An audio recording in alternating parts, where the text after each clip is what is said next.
Imagina só, se de repente o jogo de poder aqui na América do Sul virasse de cabeça para baixo.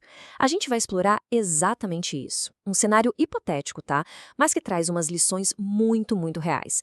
Uma situação que obriga o Brasil a pensar qual é o seu verdadeiro papel no mundo. É um exercício de crise para a gente entender melhor os perigos e as oportunidades de hoje. Então, fique por dentro. A praia espera. Ok, vamos começar.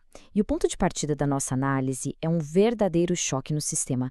Pensa num evento, um único acontecimento que simplesmente desestabiliza todo o equilíbrio de poder aqui na América do Sul.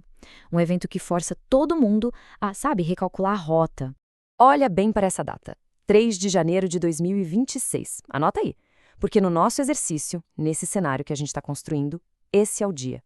O dia em que as regras do jogo aqui na nossa vizinhança mudam para sempre. E tá aí o estopim de tudo. Forças dos Estados Unidos entram na Venezuela. O nome da missão? Operação Resolução Absoluta. A desculpa oficial, a que vai para a imprensa, é para capturar o Nicolás Maduro e, claro, garantir o controle do petróleo venezuelano. O impacto disso é imediato. E não redefine só a fronteira física, não. Redefine o mapa estratégico de todo o continente. Beleza, calma, ainda tem mais. Porque é aqui que a análise começa a ficar interessante de verdade. A gente vai pegar esse evento hipotético e colocar ele lado a lado com um evento bem real que todo mundo acompanhou. A invasão da Ucrânia pela Rússia em 2022. São duas invasões, certo?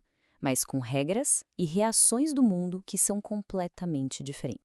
Vamos olhar para o que diz a lei, o direito internacional. E aqui a história é bem preto no branco. Tanto a invasão russa na Ucrânia quanto essa nossa intervenção hipotética na Venezuela são ilegais. As duas violam a Carta da ONU, que proíbe o uso da força. Ponto final. No papel, na teoria, é a mesmíssima coisa. O problema é quando a gente sai do papel e vai para o mundo real. Aí a história muda, e muda muito. E olha só essa comparação. É aqui que a diferença fica, assim, absurda. De um lado, a Rússia invadindo a Ucrânia, o que aconteceu? Um caminhão de sanções econômicas, isolamento diplomático total, exclusão de tudo quanto é evento esportivo, até mandado de prisão internacional. Do outro lado, nosso cenário. Os Estados Unidos invadindo a Venezuela. O que acontece? Algumas notas de repúdio de líderes aqui da região, umas críticas na imprensa e só. Nenhum tipo de sanção coordenada. Pelo contrário, os aliados mais importantes dão um apoio meio de lado e o jogo segue. Mas por que essa diferença toda? Qual é a lógica por trás disso? Bom, a análise usa uma expressão forte. Seria uma espécie de corolário Trump para a velha doutrina Monroe. Vamos traduzir isso. Basicamente, é a ideia de que a América é para os americanos, do norte, claro. É a reafirmação de que a América Latina é vista como uma área de influência direta, o quintal, como se diz por aí. E nesse quintal, eles teriam o direito de intervir sempre que quisessem. É uma declaração de domínio sem meias palavras. E aqui a gente chega no ponto central. O verdadeiro pulo do gato dessa história toda. É o seguinte, a lei internacional, em tese, vale para todo mundo. Universal, bonita no papel. Só que na prática, a realidade é outra. O que manda é o poder. As consequências por quebrar a regra não são pelo que você fez, mas por quem você é. Potências globais, como os Estados Unidos, operam com uma espécie de blindagem, uma licença que outros países simplesmente não têm. Se isso fez sentido até aqui, ajude curtindo. Ok, mas e a gente com isso? Vamos trazer essa discussão para mais perto. Como é que essa nova realidade, esse novo tabuleiro, impacta a América do Sul e, o mais importante, o Brasil? Olha esse número. É rápido, mas é importante. 963 mil. É quase 1 milhão de barris de petróleo por dia. Essa seria a produção da Venezuela, um recurso estratégico gigantesco, bem aqui, colado na nossa fronteira. E de uma hora para outra, nesse nosso cenário, esse recurso todo passa a ser controlado por uma potência de fora da região. Só isso já seria o suficiente para virar a mesa do equilíbrio de poder por aqui. E qual o resultado prático disso para o Brasil? Bom, o nosso mapa de risco acende todos os alertas. Fica tudo no vermelho. Primeiro, o risco geopolítico vai lá para cima. Porque, de repente, intervenções militares unilaterais na região viram algo normal. Depois, a segurança. Nossa fronteira norte, que já é complexa, fica muito mais sensível, com mais migração, mais atividades ilícitas. Na economia, a gente teria uma estabilidade enorme no preço do petróleo e o Brasil seria visto como um lugar mais arriscado para investir. E, por fim, o risco político. O país seria espremido para tomar um lado, o que acaba expondo nossas divisões internas e, claro, ameaçando nossa economia.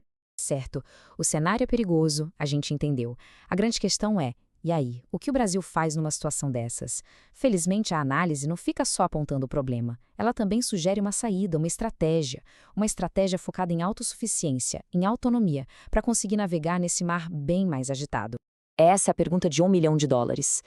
Numa era em que intervenções parecem voltar à moda, como é que um país como o nosso consegue preservar sua autonomia? Como a gente garante a nossa soberania quando as regras do jogo, que deveriam proteger a todos, são ignoradas? E a resposta, segundo a análise, não está na agressão, está na preparação, está na independência. E essa estratégia se apoia em 4 pilares, 4 objetivos bem claros. O primeiro é a dissuasão, que nada mais é do que tornar muito caro politicamente para qualquer um tentar pressionar o Brasil. O segundo é a autonomia, ou seja, ter mais liberdade para a gente tomar nossas próprias decisões sem pedir bênção para ninguém. Terceiro, diversificação. Isso é crucial, não colocar todos os ovos na mesma cesta, sabe? Reduzir a dependência de uma única superpotência. E por último, resiliência, que significa identificar onde a gente é fraco em defesa, em tecnologia e fortalecer esses pontos. Tá, mas na prática, como se faz isso? Como a gente atinge esses objetivos? A proposta central aqui é, e isso pode soar um pouco surpreendente, uma cooperação sem aliança. É uma ideia bem pragmática para fortalecer nossa defesa sem se amarrar a ninguém.